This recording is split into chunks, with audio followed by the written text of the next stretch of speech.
Hello everybody, it's the Historical Gamer once again, and today we're returning to War on the Sea, a new game out by Killerfish Games, the developers behind Cold Waters and Atlantic Fleet. In today's video or stream, we're going to be returning to our Allied Let's Play series, where we are trying to slowly claw back victory. Now, the war has kind of already been won, guys. Like, just to be honest, if we take a look at the enemy losses, the Japanese Navy has basically been destroyed, as well as, if merchant ships were a limited thing, which they're not, a sizable portion of the Japanese merchant marine would also be destroyed. Japan has lost 132 ships, almost 1 million tons in shipping. Compare that to the Allied losses of 26 ships and 158,000 tons, which is not insignificant, but compared to what the Japanese are losing, yeah, give me a break. Also, most of the Allied shipping losses have been merchants, which they're very well positioned from a historical perspective to replace. With that being said, however, the Japanese have lost 1 million tons of shipping. They've lost the Yamato. They've lost, I think, 2 Congo-class battleships, I want to say. I have to scroll back through here and see if I can find everything that they've lost from like a battleship perspective. But I want to say they've lost like they've lost the Congo, or sorry, the Hiei, that was 32,000 tons. They lost the Yamato, which is 64,000 tons, and they lost a while back, I want to say, the Congo itself. Yeah, the Congo right here.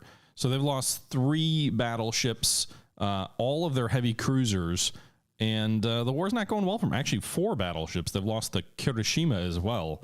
So they've lost 4 battleships and all their heavy cruisers, I'm pretty sure, as well as a sizable portion of their destroyers and a lot of merchant marines. So from a at-sea perspective, the idea is the Japanese have lost.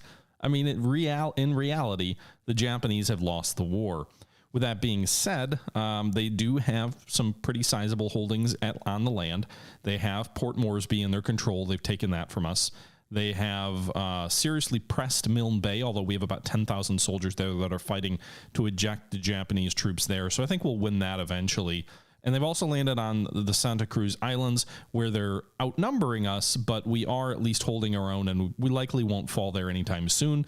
Although I don't know if we'll be able to actually win. Like, we only get 2,000, I want to say, soldiers per week in reinforcements. So we'll keep shifting those troops in here, but that'll be a long, hard slog to hold them back at Santa Cruz.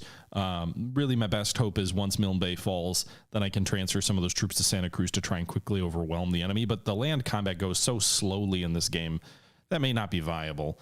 The alternative strategy is going to be one, if we can hold Santa Cruz with what we have, and then also our reinforcements, is once we drive the Japanese from Milne Bay, we take the 7,000 or 8,000 troops that we have left there, maybe leave a 500 troop garrison, shift those over to Port Moresby, and use those to retake Moresby. And then once Moresby falls, then we can launch a counteroffensive in the Solomons against Guadalcanal, which the Japanese still have in their control.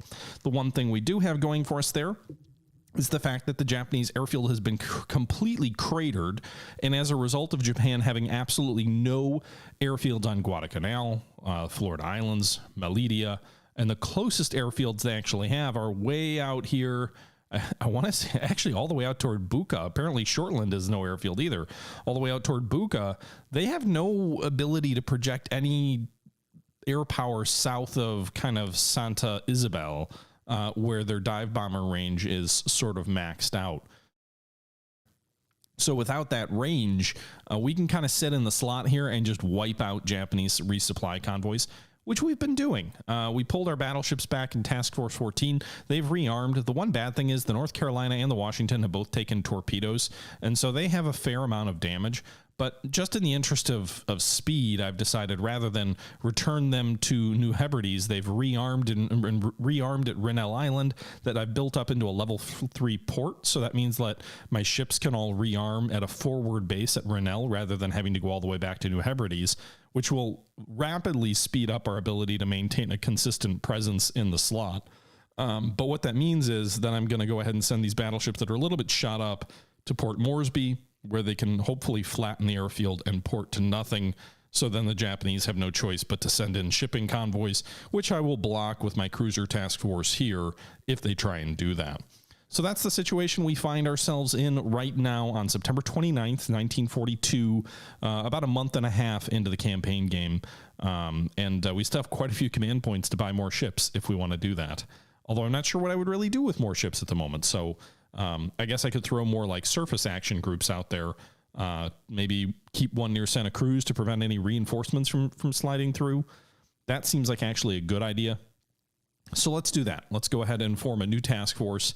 Let's go ahead and pull up some shipping here. Unless the Japanese deploy their carriers, which we haven't really seen yet. Not really worried about air cover at Santa Cruz. So let's do this. Let's go with some Commonwealth stuff. So we're going to go with a County class heavy cruiser. Oh, the Berwick is unavailable. But we can go with the Australia and the Canberra 8-inch gun heavy cruisers. And then our secondaries will be some Clevelands, which we have a whole ton of. We'll go with the Columbia and the Montepeller. And then we'll go with some Fletcher class destroyers, I guess. So let's see here. If we go in a circular formation, the heavy cruisers are 1 and 2. So I need more. Let's see how many destroyers we need. The Fletcher itself's been sunk.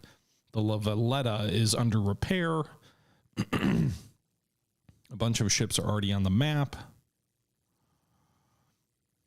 And this task force so far is going to cost us about 94 points. So we've got plenty of room for a large task force to swing up there.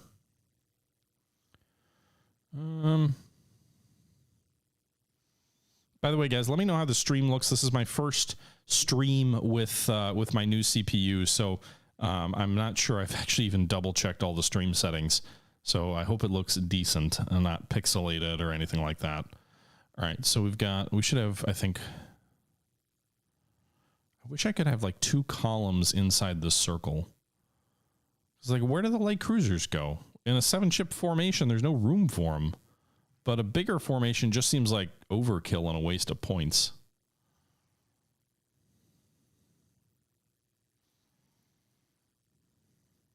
All right.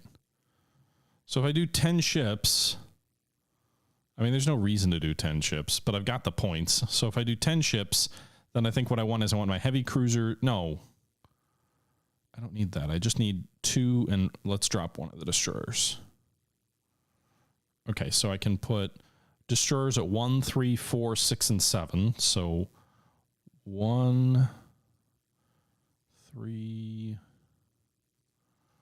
4, 6, and 7.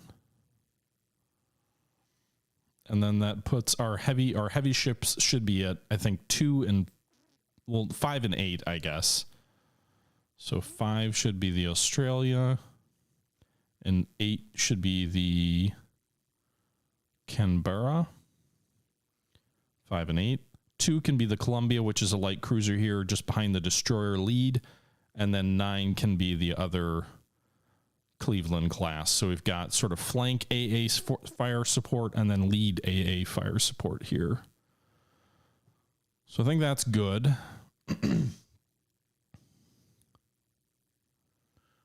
And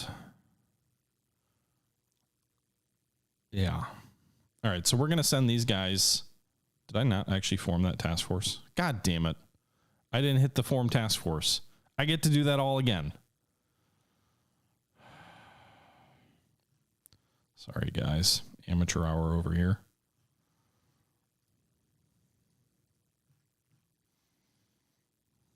Doesn't really matter which Fletchers we pick.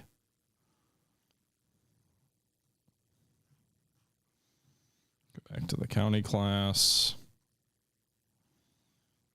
Australia, Canberra. And then the Cleveland class. That's not the Cleveland class. Cleveland class. Okay. Columbia and Montepeller. Okay. Back to this again. 1, 3, and 4. And then 6. So we want to move 2 into there. Swap. 6. So we've got 1, 3, 4, 6, and 7.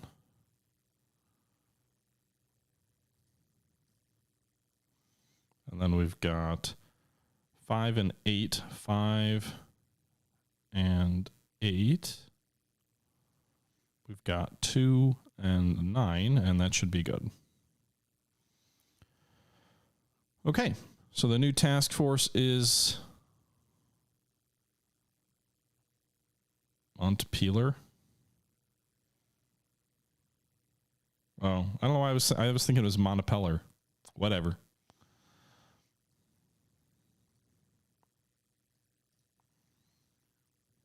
Montpelier does not sound like a good good name for a town. Montpelier sounds much more sophisticated. Sounds a little more French. So I would if I was living there, that's what I would want you to pronounce it as. Just saying. Yeah. All right. I think we can fly from our carrier now. I think. Nope.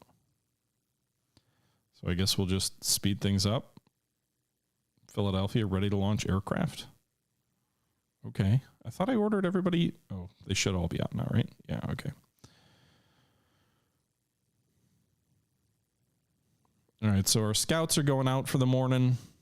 We'll see what they see. If anything.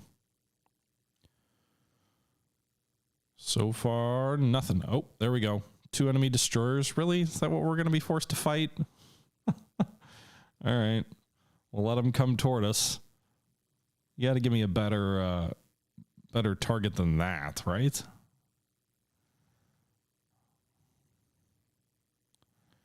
All right. The aircraft are coming back from their AM phase. Oh, there we go.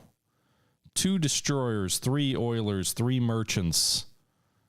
That's what you're going after, Task Force 9. Let's get some surface action.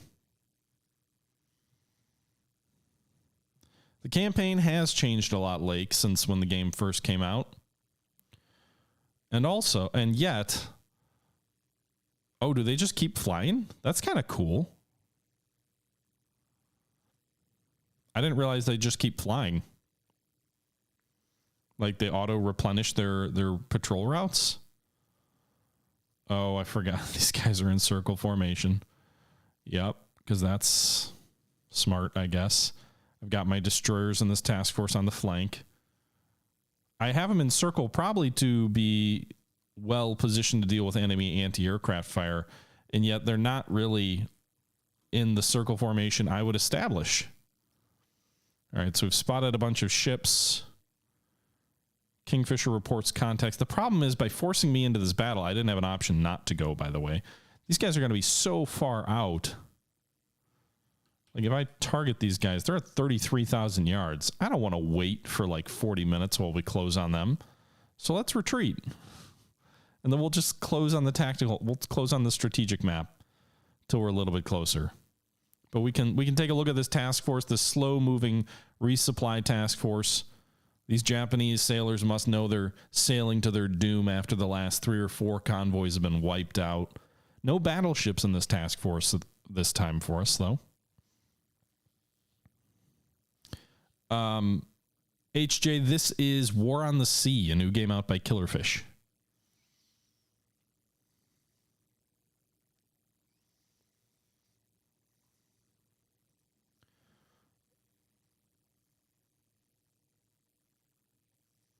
Oops. Finally, that I'm playing it again. I'd like to leave the battle, but I gotta wait till this clock runs down. All right, leave.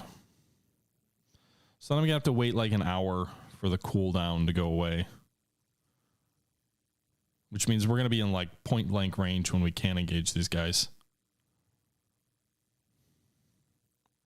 Or we're just going to go right in and hit their destroyers.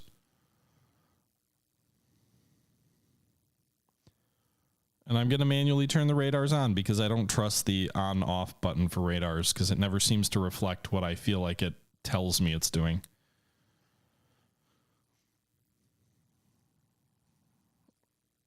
All right. What do we got?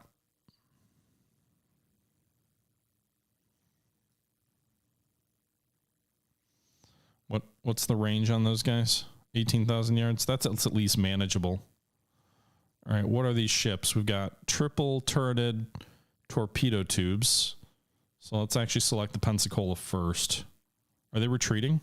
Don't tell me they're retreating. Cowards.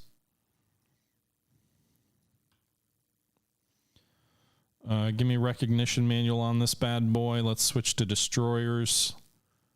Japanese only.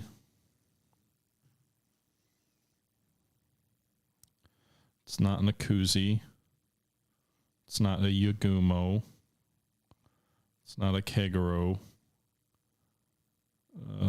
It's not that one either. I'm still only seeing 2 torpedo mounts on all of these classes.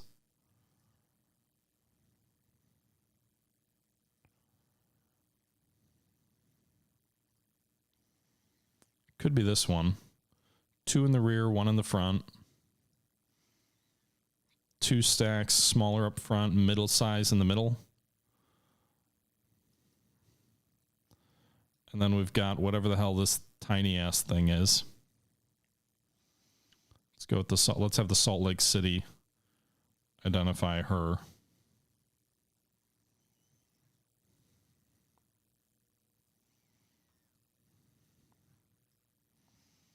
These guys are moving fast. Is there like some time compression going on? These guys seem like they're moving much faster. 1, 2, 3 turrets along the top of the ship. 2 torpedo mounts.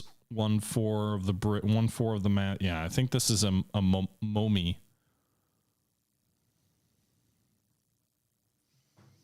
Pro Console, thanks for the bits.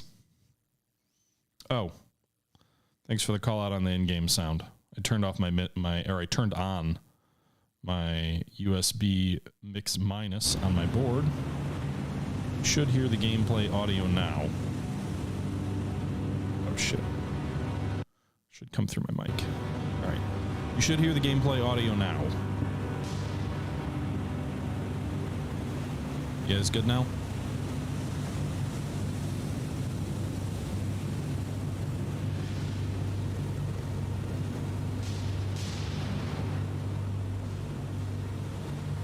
Should be a little bit better now for my my audio versus game, but let me know.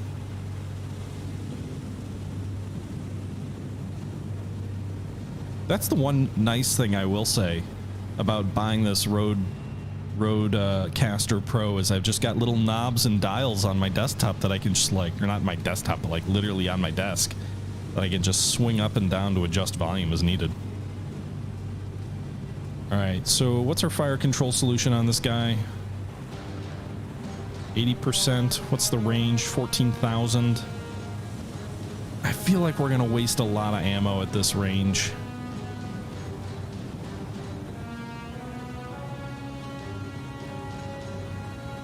What's everybody targeting? You're targeting the Momi. How about you? You don't have a target.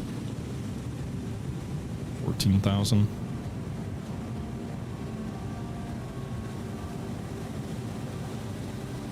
Let's give our ships different targets.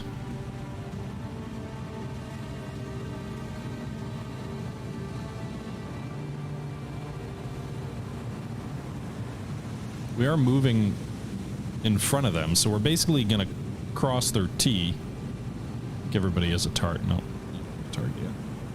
So we're basically going to cross the enemy T. We're going to be way too far out to actually use torpedoes, but on this angle, we're going to be closing their range pretty damn quick. They're shooting at us, but they're not really hitting anything.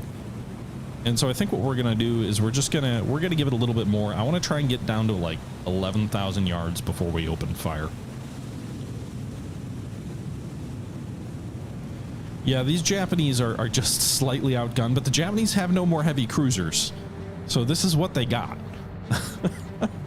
They've got a bunch of torpedoes on this task force, and they did use torpedoes to pretty devastating effect against my battleships in a fight not that long ago. So, you know, inside 10,000 yards, torpedoes start to become a major risk. So I think we'll open fire at about 1150.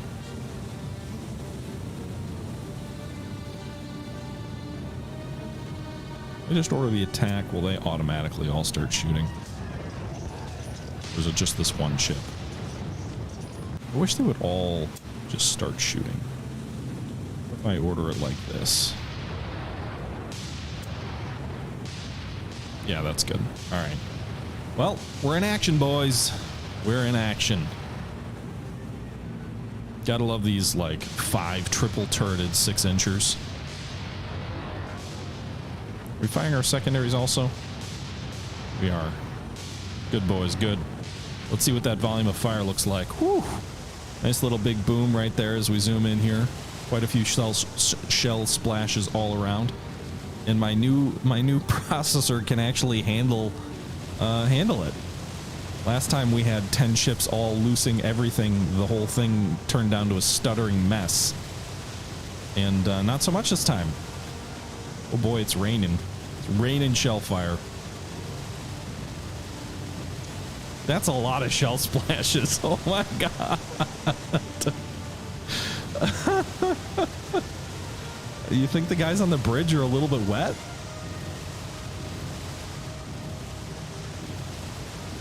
Profligate use of ammunition, perhaps. You're way off target, by the way. You're out ahead of this guy. She's afire and she's losing speed. I think some of the guys are shooting at. Maybe they're all shooting at the rear target. Oh my god! Could you imagine being on this ship and just looking back? Just looking back and seeing all of that, all of those shells just all straddling your friend.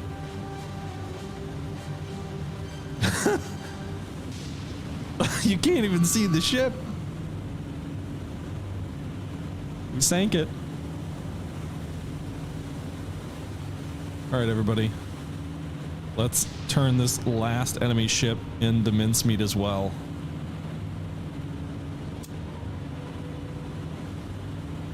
Hey, one of our ships is afire, though. They did start a fire on one of them, at least. One of our destroyers looks like it took a shell hit. Very minor damage, a single compartment fire. Well, we don't have quite as good of a fire control solution on you, and you've turned away to run, which is actually smart. That's an improvement for the AI. Shooting way short. Well, say that and the shells like walk up on it. Hopefully we can do some damage to this guy pretty quick. It's a pretty small destroyer, so just a couple hits will probably do it in, especially with the larger shells like the 8 or 6 inchers. It's only a matter of time, right? Just the sheer volume of shells.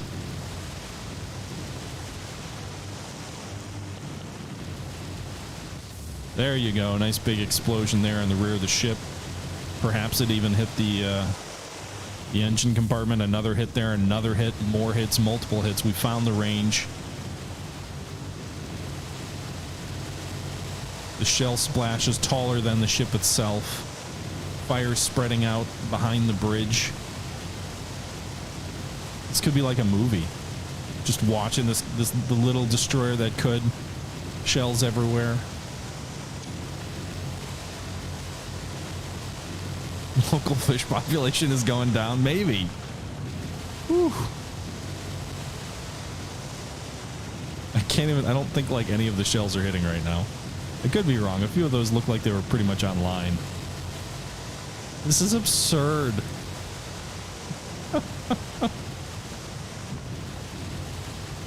Well, when you get a lot of rapid firing, you know, light cruisers and destroyers, you got a lot of 5 and 6 inch shells. And you don't have a lot of targets. You doubt this is a rational use of shells, saying Kate? Well, you know what? This is America, okay? So we're gonna just obliterate the enemy with tons and tons of iron. Like, do you think the amount of shells that were probably used at Okinawa or Iwo Jima by the warships off the coast was logical? Probably not. Oh, she's dead in the water.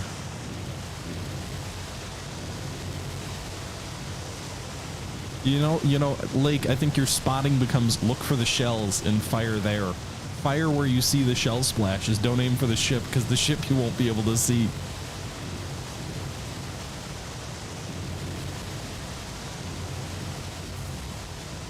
No, ammo is reflected here. So if we go back to our Pensacola here, we'll take a look. We've got 455 shells in the rear magazines for our 2 rear turrets.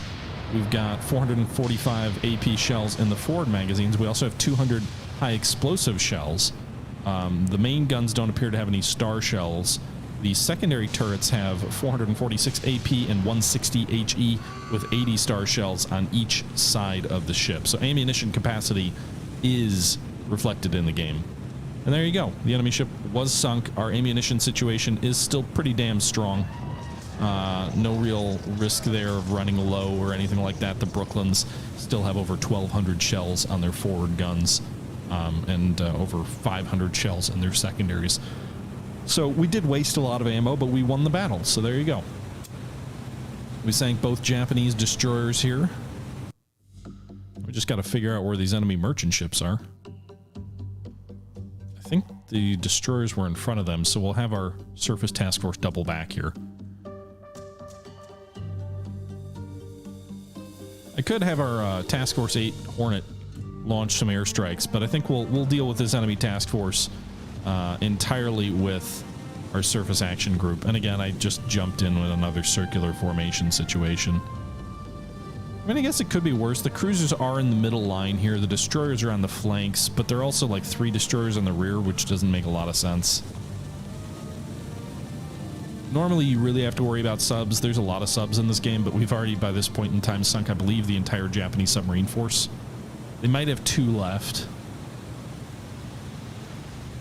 Alright, so where are these bad guys? Are we too close in? Or too far out to spot them? Why did you trigger me in if there's no one around?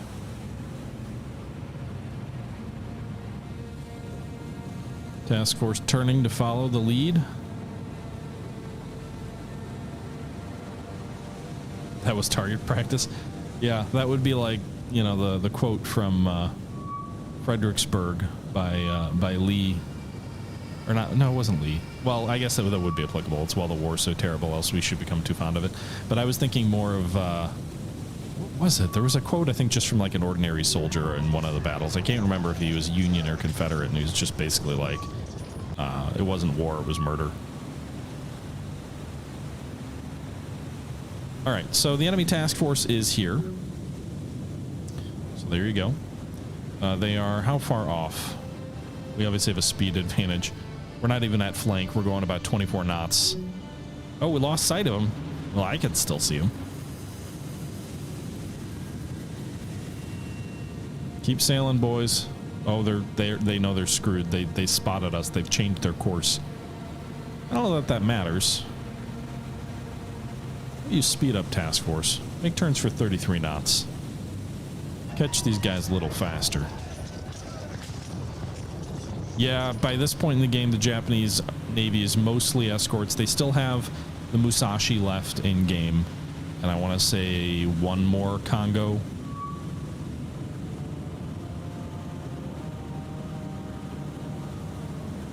All right, boys. 25,000 yards. That's a bit far. I'm not shooting at that range.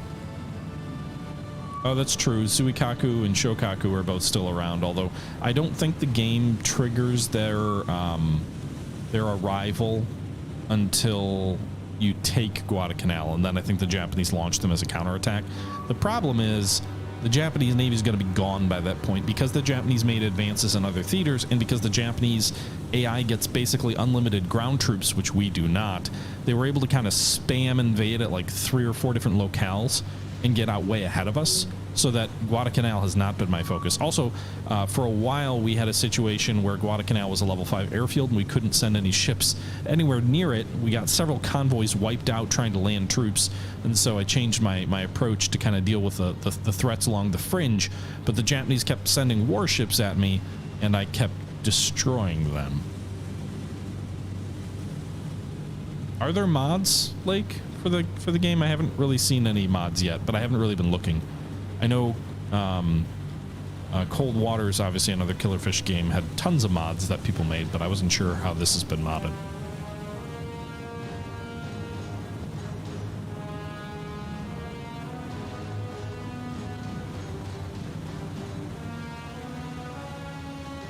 Make another course adjustment. We're gonna turn. Task Force, in your elegant beauty, follow.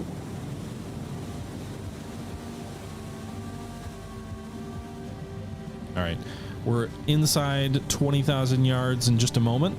We're moving at 33 knots. Our fleet is keeping up. We're only going to have our forward turrets in this action, most likely, unless we swing out wide to increase our broadside. But we're in a stern chase, and a stern chase is a long chase, as they say. No overriding files.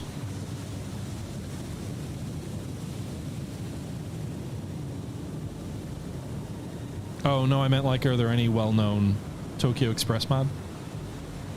What's that mod do?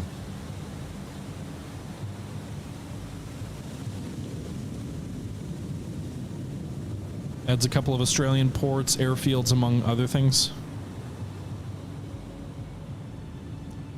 All right, I want to close inside 12,000 before I start shooting at them. Especially since the rear ship in the column is going to be much further out.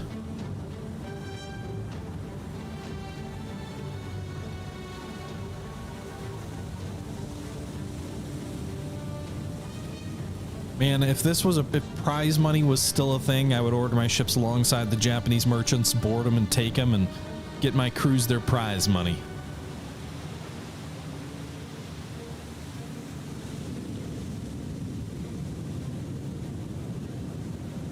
We're actually getting a pretty decent angle on them. They're off kind of over here, so we might actually be able to get our rear turrets into action.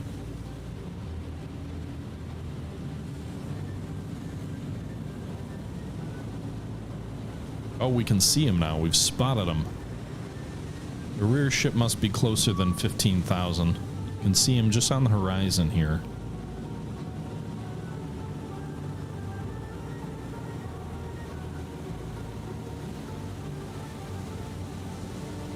This is the USS Pensacola. Heave to and be prepared to be boarded.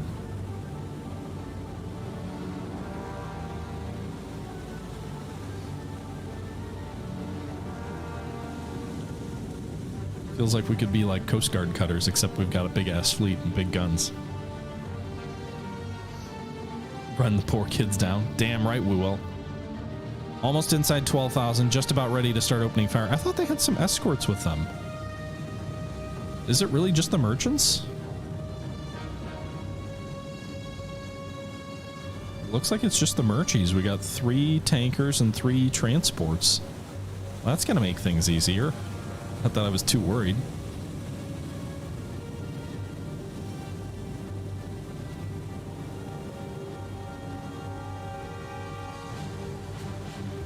Well, technically, McGibb, I think they might have troop ships. I believe the cargo ships probably have enemy troops on board.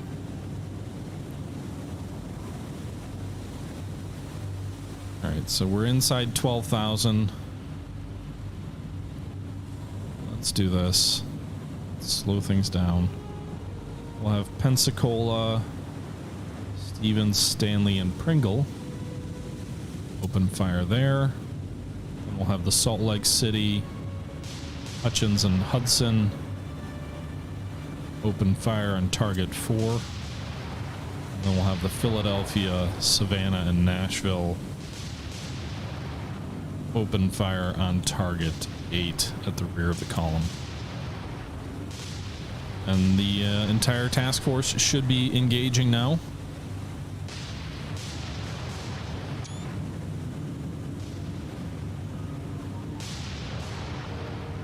The nice thing about the attack command is it triggers your secondaries to fire also.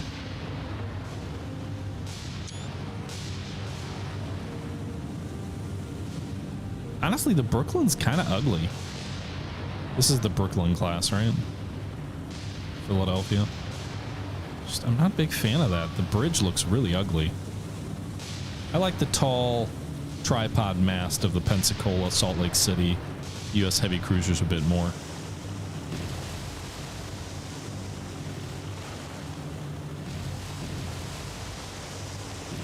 Tear it into the hull, damn it. Cripple them. All right, so we're opening fire. One of these guys up here is a tanker that's being shot at. Not much damage being inflicted yet. The rear ships, the rear three, are all just merchant ships. This is what the troops would be on.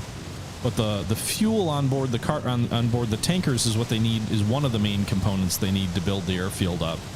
And so that is, you know, it's kind of, they need all the ships, really. Portholes on the cruisers? Yeah, they did have those, oddly enough. But I think so. I'm sure in combat situations they were all welded shut.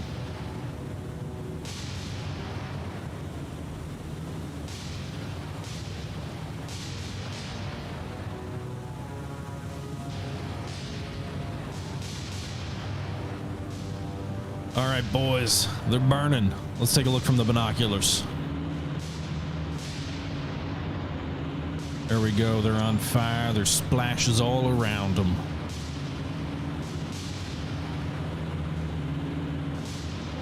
Boom. Nice little explosion there. Something hit there. Another explosion.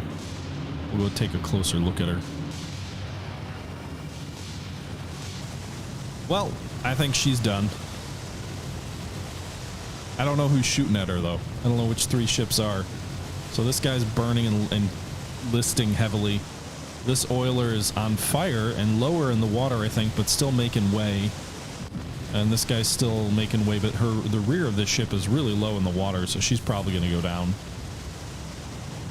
Interesting that the Japanese secondaries on board these ships haven't opened fire on me. One of the things I feel like I experience in this game a lot is that the secondaries on board merchant ships are far too accurate. But we did sink one of the enemy merchants. What are the three that aren't shooting? Savannah, Philadelphia, and is it Salt Lake? No, Savannah, Philadelphia, and Nashville, right? All right. So let's get these three guys another target.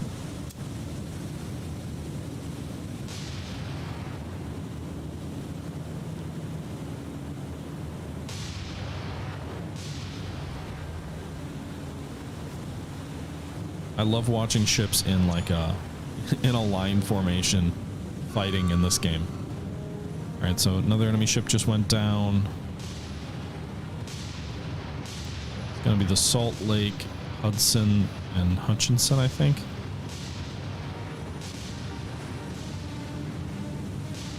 Get you a new target as well.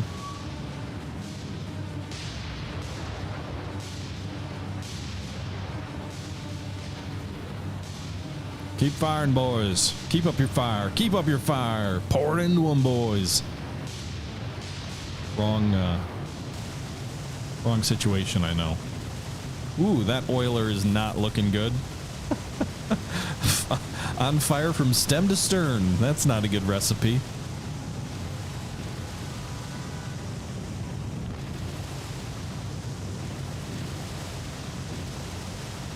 Well, two of them are down, four more to go. This guy can't be far behind.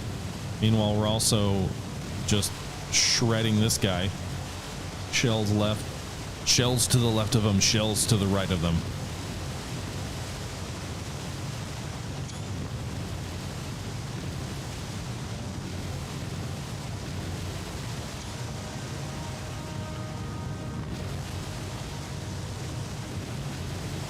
Yeah, Spiel. I don't remember Brooklyn specifically at Guadalcanal, but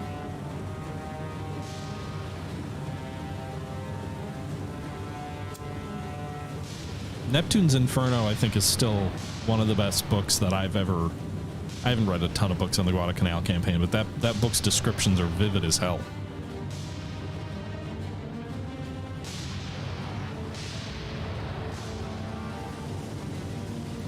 I'd believe it, Lake. I know there was a lot of sort of competitive designs going on, you know, getting intel about enemy designs and then sort of feeling like you have to respond to them to a certain extent. That was definitely the case of the German World War I designs responding to British ships. That's why you got the heavy cruiser Blücher, which was basically a dreadnought of heavy cruisers. She had 8-inch guns, like 8.9, or were they 9.1 inch guns? Either way, it was a typical protected or armored cruiser complement. but they had them in a dreadnought configuration where you had, you know, all main guns. Problem for the Germans was the intel they were basing it off on was the British battlecruiser designs, which were not designed like cruisers. They were, you know, their armament was much heavier. All right, are all these guys still engaged? These guys are fighting. These guys are not. So I think it's these three. Another target. So go and fire, boys. Rest of my ships should all be in action, and they are. Young Thuggers, thanks for the resub. Appreciate the support. 5 months now, dude. Germany always had wild ship designs? Did they? I think they definitely have some ship designs where it's like, we can't compete with the Royal Navy, so we've got to try something a little bit different. But like, a lot of their designs are just very contemporary or conservative. They had pre-dreadnought ships that were like battleships that were 9-inch main armaments, 9.4 inches. And they had this interesting theory that, like, yes, the guns are smaller than the British, who at the time, and everybody else pretty much used 12-inch guns at the time. But their logic was that a 9.4-inch gun has a much higher rate of fire, and the muzzle velocity on it is greater. So from their perspective, it would be an equivalent to a 12-inch gun, but because the rate of fire and the muzzle velocity would make its performance much better. Now, the German shells did have very good muzzle velocity, but I think the problem with that is it assumes you don't engage till closer ranges and things like that. And at least pre Tsushima, that was sort of the logic. I don't think they were super unique in thinking engagement ranges would be shorter, but it was sort of a pre-Tsushima mentality.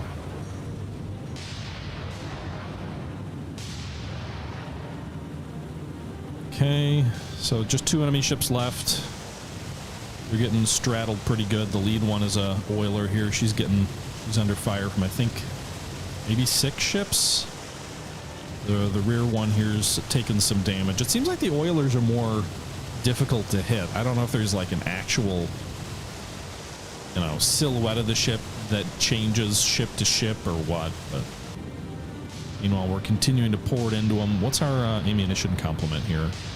235 AP. So we're still at like 50% of our AP complement in the front of the ship. The rear of the ship wasn't able to engage initially, so they're a little bit further behind. Destroyers are doing fine on ammo. They obviously carry a ton of 5-inch shells. It's dual purpose too. And this Brooklyn, the Savannah, and the Philadelphia, are they not? Apparently, I forgot about them. The Nashville too, right? All right, that's why the Japanese are surviving a little bit longer. All right, you go for the lead oiler. 6-inch shells incoming, buddy. You're already dead in the water, but, you know, what's wrong with some overkill? Nothing. Nothing's wrong.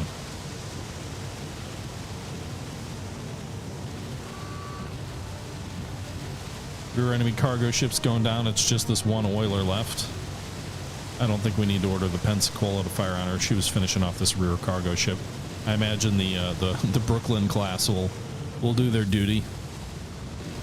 I am going 33 knots brass wind chimes. McLovin, thanks for the sub. Appreciate the support. 3 months now.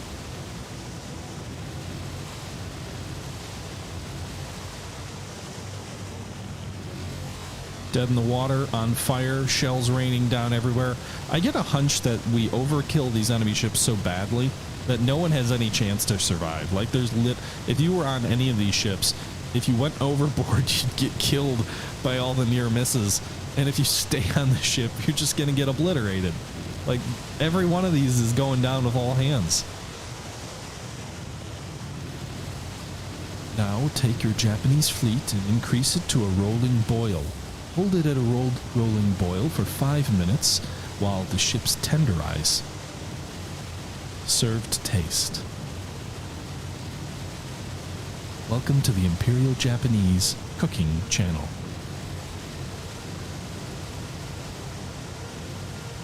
I want to make sure you take your Brooklyn class and turn it up to broil while you prepare your Nippon Maru dish.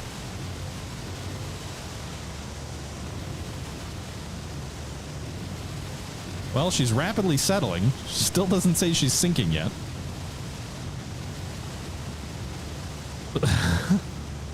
Good luck with that, Lake, because the below decks I have a hunch are pretty much flooded.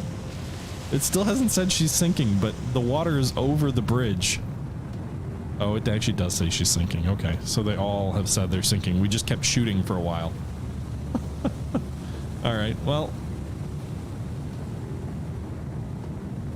you know, it's a very even distribution of damage there. You can see she's going down pretty on a pretty level plane.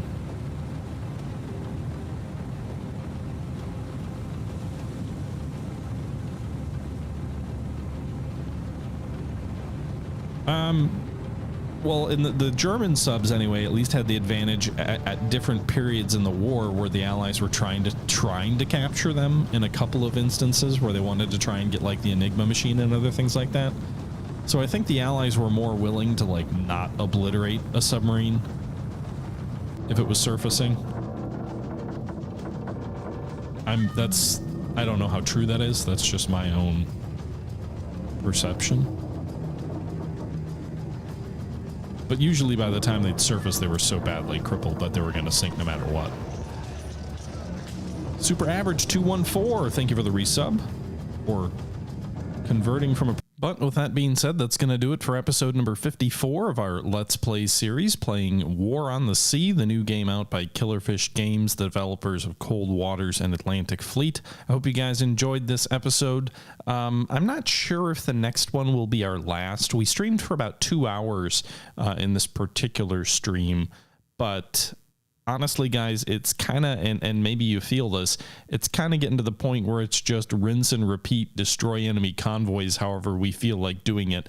And I'm not sure how interesting that is to watch. I'm wondering if it makes sense to post one more video after this and then wrap things up and then switch back over to the Japanese and start a new campaign from the Japanese perspective. But I'm curious what all of you think. You know, we could keep fighting this out. I think this is going to turn into a real slog, a real grind of a series, because at the end of the day, we've got to take back several land bases and we need to take Guadalcanal, which we haven't done yet. But land fighting takes a really long time. The AI gets unlimited cargo ships and they just kind of keep spawning ships in, but they don't really have any heavy ships to make things interesting. We've destroyed all their local airfields and they without shipping to protect it, they have no way to bring those reinforcements in or those convoys in without just getting butchered every time. And now that we've built a base at Rennell Island that can resupply our shipping with ammo, you know, we've got a real close-in base to make things go really quickly. The problem is the ground war is really slow, so this could easily be another 20, 30, maybe more hours of gameplay before we actually get a gameplay result. I'm curious what you all have to say, though, but most of the Japanese Navy is already at the bottom of the ocean, so what do we do here? Let me know. We'll do at least one more video from this live stream in next episode, and we'll certainly take your pulse there.